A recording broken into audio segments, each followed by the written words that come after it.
J'étais de l'autre côté de ce mur. Je marchais au hasard de la poussière de la Palestine et j'avais l'impression de rentrer chez moi. J'ai dormi chez des gens que je connaissais pas et quand ils m'ont demandé le nom de mon père, j'ai explosé en sanglots. Jamais encore depuis sa mort, j'avais entendu son prénom si bien prononcé. Wahida, Wahida, pourquoi tu pleures? Je pleure la douceur de mon père. Personne ne veut se consoler. L'ennemi, il faut le détester. Et la colère, il faut la garder vive.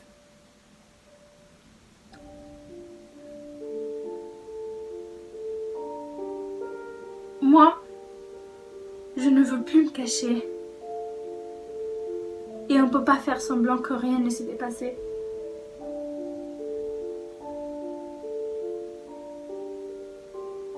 Je n'ai rien à voir avec cette fille que je croyais être.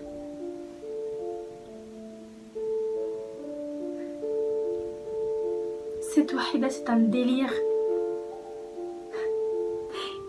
Il n'y a pas de Wahida, ou alors je joue à Wahida, mais je ne suis pas Wahida. Parce que je ne suis pas Wahida.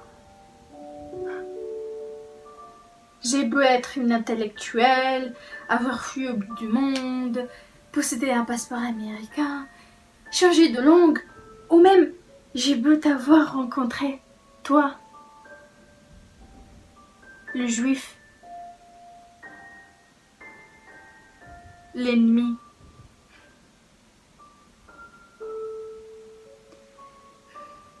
J'ai beau m'en foutre de la religion, m'en foutre du monde, mais rien n'y change. Je suis ça. J'appartiens à ça. Et si je veux m'en libérer, m'en débarrasser, il faut que je commence par m'en regarder en face. Parce que je ne veux plus fuir.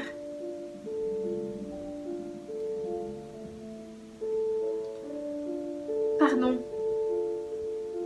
Pardon, Ethan. Pardon, mon amour. Mais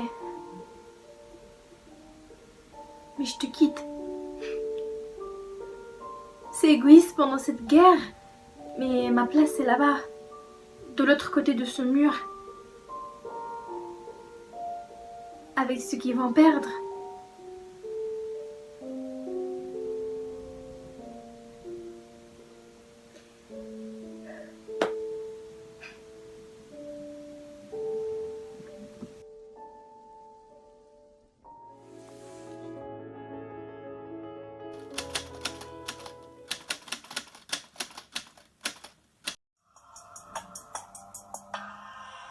Tout ça à cause d'une putain de chauve-souris.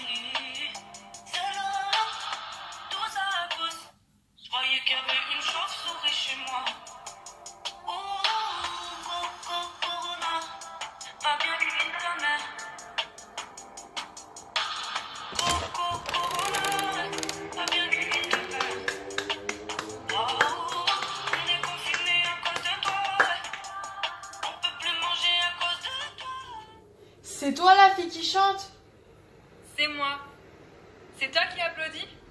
C'est moi. Comment tu t'appelles? Ah mais, depuis des nuits, toutes les nuits j'entends tes appels. Et parfois aussi, je trouve des bouteilles dans lesquelles il y a des papiers, des messages. Et tout ça part de la croisée des chemins. Qu'à la croisée des chemins, il peut y avoir le virus. Alors depuis des nuits, je viens ici, à ma fenêtre. Je veux savoir. Je m'appelle Simone. Que veux-tu? Je sais pas. J'en ai marre. T'en as pas marre, toi? Qu'est-ce que tu veux faire? Partir? Partir pour où?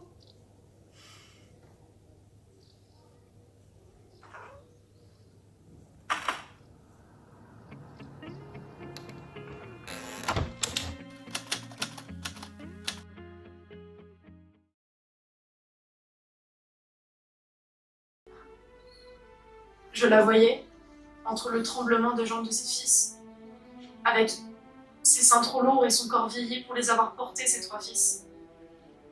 Alors, elle a dit dans un dernier espoir, « Comment peux-tu? Je pourrais être ta mère. » Alors il l'a frappée et lui a dit, « N'insulte pas ma mère, choisis. » Et elle a dit un non. Elle est tombée et le milicien a abattu les 2 plus jeunes. Les 2 corps sont tombés à terre.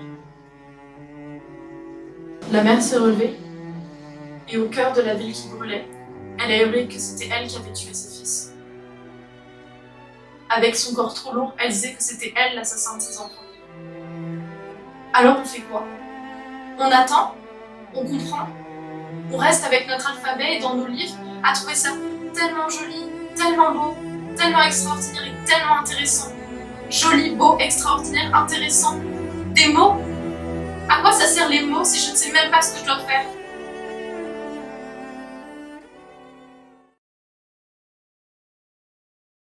Ou bien, je voulais pas te faire mourir et tu me suspectes injustement. Moi, ton empereur. Ou bien je le voulais, et toi, insecte, tu t'opposes à mes projets. Oh mais Réa, que dis-tu de cette logique? Elle est rigoureuse, Caius, mais elle ne s'applique pas au cas. Et 3e crime, tu me prends pour un imbécile. Écoute-moi bien. De ces 3 crimes, un seul est honorable pour toi. Le second, parce que dès l'instant où tu me prêtes une décision et la contrecarres, cela implique une révolte chez toi. Tu es un meneur d'hommes, un révolutionnaire. Cela est bien. Je t'aime beaucoup, Mireia. C'est pourquoi tu seras condamné pour ton second crime, et non pour les autres. Tu vas mourir virilement pour t'être révolté.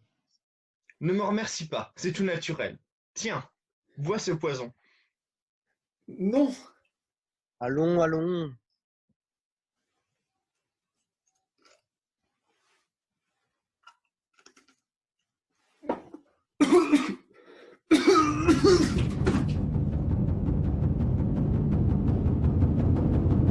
As-tu jamais pensé que ton cœur se briserait? Et envie de t'ouvrir la poitrine, l'arracher pour enrayer la douleur? Il y a un truc entre nous. Un truc hyper hallucinant. Tu le sens? Ça brûle. C'est fait pour... Nous étions faits pour être réunis. Je lui parle. Il me parle. Tu sais, on se connaît très bien. On discute de choses. On est très proches sur le sexe et à quel point ça l'ennuie. Et je sais que si c'était quelqu'un qui t'aimait vraiment jusqu'à la brûlure, tu pourrais éprouver un tel plaisir. Je sais dans quelle pièce il se trouve. Je peux le sentir à travers les murs, le deviner, sentir à des kilomètres les battements de son cœur. Je me fais du souci pour lui. Je ne sais plus quoi faire. C'est lui que je désire. Envie de me glisser en lui, de le cerner. Impossible de nier quelque chose aussi grand. Impossible d'éteindre ça. Impossible de l'étouffer. Impossible. Réveille avec. Je me dis que je vais me fendre de bas en haut tellement je le désire. En gros, dans ma famille, j'ai appris qu'il y a toujours des garçons cons qui pourrissaient la vie des filles. Mais dans ma génération, les choses ont changé. C'est pas tellement les garçons qui sont cons, ils le sont. C'est les filles qui sont devenues aussi connes que les garçons d'avant. Mais t'as vu ce que la... Et tous les soirs, je me demandais pourquoi. Pourquoi?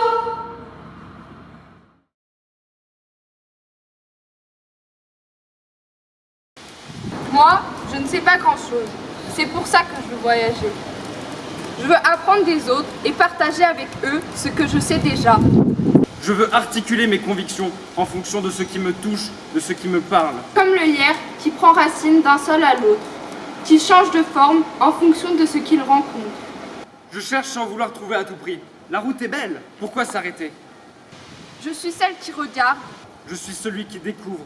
Je suis celle qui habite le monde. Nous sommes Nous ceux sommes qui ceux qui regardent. regardent. Nous sommes Nous ceux sommes qui ceux qui découvrent. découvrent. Nous sommes ceux qui Nous sommes habitent ceux le monde. qui habitent le monde.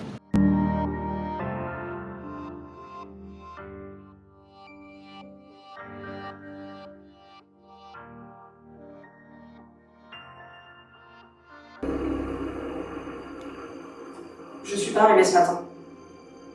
J'ai voyagé cette nuit. Je suis partie hier soir, mais je voulais arriver beaucoup plus tôt. Et j'ai avancé en route. Je me suis arrêtée et... ce que je voulais te dire... Et j'étais à la gare dès 3-4 heures du matin. J'attendais le moment décent pour venir ici. Je dis ça, je pensais que tu aurais pu être heureuse. Non. Bah, heureuse. Contente. Contente que je te le dise. De le savoir. Heureuse de le savoir. J'étais au buffet de la gare. Je sais pas à quelle heure, vers 4 heures peut-être. J'étais au buffet et j'étais là. J'attendais. Je n'allais pas venir directement ici. Manquer si longtemps et débarquer ainsi à l'improviste. J'y pensais et c'est pour ça que j'en parle. Ce sont des choses qui traversent la tête et on se dit plus tard, on devra en parler.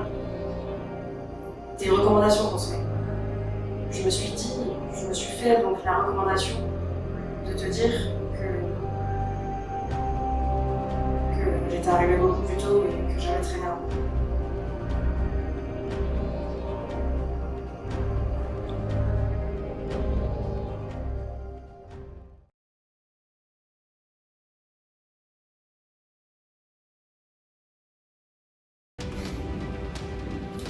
J'aurais peut-être pas dû dire le mot cimetière. Parce qu'à la minute même, ça a fait un immense bordel. Avoué de tous les diables. Les murs se sont écroulés sur nous, et on est mort illico.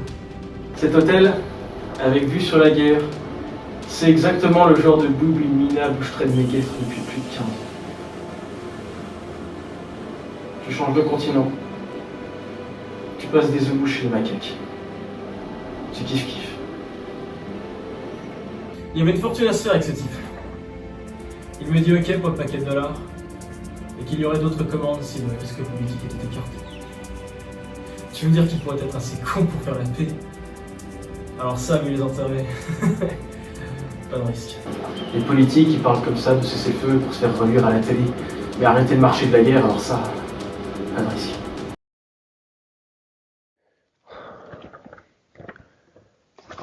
Donc, qui est coupable? Tous ou personne?